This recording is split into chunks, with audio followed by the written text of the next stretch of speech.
Assalamu alaikum wa rahmatullah. There goes a proverb, diamond cuts diamond, মানিকে মানিক চেনে শোরে চেনে কচু।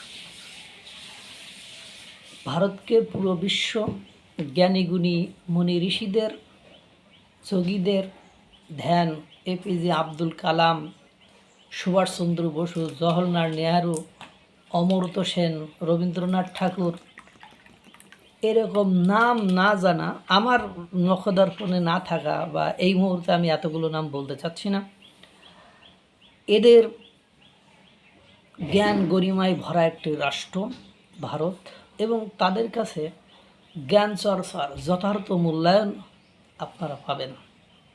তারা জ্ঞানী ব্যক্তিকে কখনো অবমূল্যায়ন করে না। আর এই চাণক্যের দেশের জ্ঞানীগুণীদের দেশে আপনার সব জায়গায় তারা রাজনীতি করে না। ভারতের এমনও মহৎ ব্যক্তি জ্ঞানীগুণীদের দেখা গিয়েছে যে বর্তমান যে সরকার রয়েছে সেই সরকারের আপাদমস্তক বিরোধিতা করেছে। সেই সরকারের বিরুদ্ধে তিনি মন্ত্রীও ছিলেন বা বিপরীতমুখী মন্ত্রীও ছিলেন, অথচ তাকে দিয়েই দেশ পরিচালনার তাকেই গুরুত্বপূর্ণ দায়িত্ব দিয়ে রেখেছে শুধু তার জ্ঞান গরিমা এবং মেধার কারণে। দুর্ভাগ্য হলো সত্য যে আপনারা দেখবেন বাংলাদেশের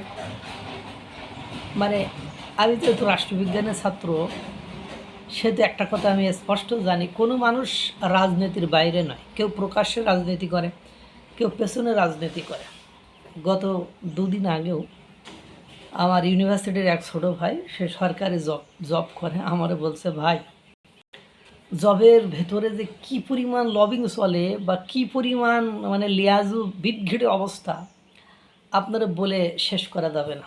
আপনি দল করবেন, সাপোর্ট করলে প্রমোশন, না করলে আপনি ওই যেখানে আছেন ওখানেই থাকবেন, এবং আপনার দু পয়সার মেধার মূল্যায়ন এবং কদর আপনি পাবেন না। যাই হোক, আমি চাকরি করিনি, আমার এটা জানাও নেই, যতটুকু শুনেছি ও ততটুকুই বলেছি। যাই হোক, এখন আমার প্রসঙ্গ হলো, বাংলাদেশের মেধাবীরা আছে, ছিল, এবং এই মেধার মধ্যে একজন অন্যতম মেধাবী হলেন ডক্টর প্রাণ গোপাল দত্ত। তিনি বাংলাদেশের নাক কান গলার অন্যতম একজন অধ্যাপক, চিকিৎসক এবং অতুলনীয় একজন ডাক্তার। এই ডক্টর প্রাণ গোপাল দত্ত, উনি কুমিল্লা আওয়ামী লীগের অধীনে মন্ত্রী ছিলেন, কুমিল্লা থেকে নির্বাচিত সংসদ সদস্য, এবং তিনি মন্ত্রী ছিলেন, মন্ত্রী ছিলেন। এখন এই ডক্টর প্রাণ গোপাল দত্ত, উনি 5ই আগস্ট 2024 পরে নিজেই হয়তো বা ভারত চলে গিয়েছেন, কারণ বাংলাদেশের পরিবেশ পরিস্থিতি কি হয়েছিল সেটা আপনারা জানেন। আর বিশেষ করে মির্জাপুরের অঞ্চল, যেমন মির্জাপুর আসিফ নজরুল, তারপরে মির্জাপুর ইলিয়াস হারামি, তারপরে এই অঞ্চল মির্জাপুর মুস্তাক খন্দকার মুস্তাকের অঞ্চল, এই অঞ্চলে ডক্টর প্রাণগোপাল থাকলে তাকে প্রাণে যে মেরে দিত না, এটা বলার অপেক্ষা রাখে না। ডক্টর প্রাণগোপাল বাংলাদেশের একটা অমূল্য সম্পদ ছিলেন, যিনি জ্ঞানী মানুষ, গুণী মানুষ। বাংলাদেশের চিকিৎসা ক্ষেত্রে তার অপরিসীম কর্মকাণ্ড বা অপরিহার্য যে দরকার সেটা ছিল।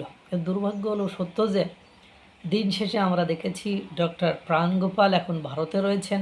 ওই যে প্রথমেই যে বলেছিলাম, ভারত গুণীদের সম্মান করতে জানে, মর্যাদা দিতে জানে, এবং তিনি ত্রিপুরায় একটি মেডিকেল কলেজের ছাত্রছাত্রীদেরকে শিক্ষক হিসাবে দায়িত্ব পালন করেছেন। এটা মিডিয়াতে এখন ছড়িয়ে পড়েছে, এবং দেখছি উনি নাক কান গলার উপর ছাত্রছাত্রীদেরকে